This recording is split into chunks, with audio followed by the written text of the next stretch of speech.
Hi. So the internet has been on blast with the controversy and the situation between Russell Simon and his ex-wife Kimura Lee Simon and the children and everything like that. And it's just sad, it's people that we grew up looking at, and it was a modern day family where they lived together and everybody Why was are you so doing great willy? things, and you thought it was the best family ever. And the thing about this is, Oh my like, we goodness. as people looking in on the camera Oh and my everything, goodness. do not be envious of other people, the things that they're doing, and do not be envious of it. We always think that people living the best life and they have the best family, but until you're living that life, you wouldn't know.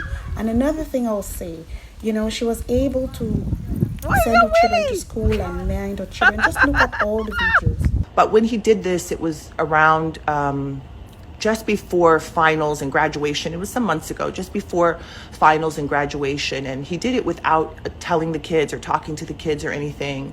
He did it, it's funny, after he did an interview with, I heard some clips from an interview with this young man. I don't know, but I see him a lot. I think his name is Academic or DJ Academic. This guy, and I think it was about old school hip hop heads and how you should honor them, which I believe you should. But he was saying to the guy, like, I'm so rich, I got this and I got that, and I'm this and that. None of that could be further from the truth. He has turned around, and then again, I have records and evidence of this where he's told the kids in writing, we have it, text messages, I'm broke, I this, I that, I can't, go get it from your mom. Now, meanwhile, I have been financially carrying this person probably for the last at least 10 years, myself and my ex-husband. Again, this is all proven with receipts. So if somebody doesn't like what I'm saying, we could talk about it. We can come, we can open up our receipts. I love it. I love receipts. But I've taken care of this person to the tune of many, many, many millions of dollars to help with their bills, their overhead, their companies that they run into the ground, their unsuccessful bids, all of their stuff. I don't necessarily speak for my kids, but I think I could take probably a good shot at it. They're sleeping right now because it's not even 8:30 in the morning. But my two oldest girls, they're young women. They're young women of the world. I think that was very tough for them, that their dad kind of cut them off and cut off conversation and cut off helping them. And he's even said things to them like, why did you go to college? You shouldn't have gone to college. You wasted that money. You could have saved it. While I'm up here trying to hustle the kids over the finish line. That was crazy. It's just been so many things that kind of negate what I'm trying to do over here at my house. Again, I live in Beverly Hills, California. I go between New York and LA. People know how to find me. They know how to see me. I see people walking up and down the street all day, every day. I'm just not going to tolerate this from someone who's not on the streets walking around every day. They are I don't know, apparently hiding under a rock someplace far away in another country. Again, these girls are adults. They are young adults. I typically try to be very friendly and amicable with all my baby daddies, whatever.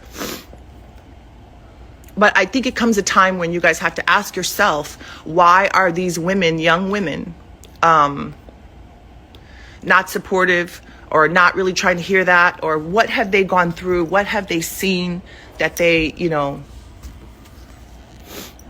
that has turned them off, or that has put a bad taste in their mouth? If you look at just some of the facts, this person was not present at graduation. Again, there were several graduation events, both for NYU and Harvard. He wasn't particularly wanted, but no one stopped you. It doesn't sound like a human being. He's shrieking and yelling, and he sounds possessed. Because I used to be very close to my dad. He used to be a good co-parent, close with my mom, my stepdad. He was his godfather to my little brothers. We all went on vacation together every year. Very close. Well after the divorce. Everyone was really happy. When he had business ventures, my mom would invest in them.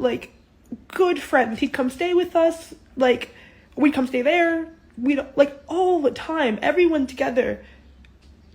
And then really, he suddenly just decided that, if we don't agree, he has, looked me in the eye. And I've been I need help. I was in Greece doing the camp. And I was you cut off my debit card. I only got couple $100 a month. And I was I'm in a foreign country. and my debit card won't work. I can't even add money to it. Can you help me? And he was just like, no, I sure hope that you don't die on the streets of Thessaloniki. One day, he just kind of cut the kids off. So you look at the video, and I looked at the video, and I've done a little bit of research and looked at what's going on, and it's just sad to see what this family has come through. And I just hope that they work it out for everyone's sake, and it's just sad. But I met this person when I was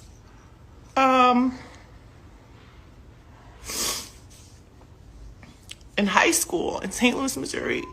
I was modeling. I was 16 years old. Like, I've known you, and everybody knows. Again, that's documented. You can see. I believe I was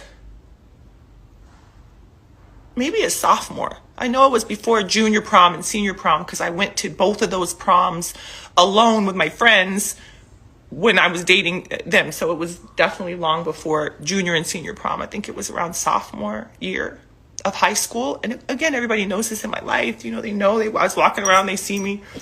The point of it is, I've known you a long time, and I've seen lots of stuff, and I just choose to not go there. Lots of things that I could say over the time.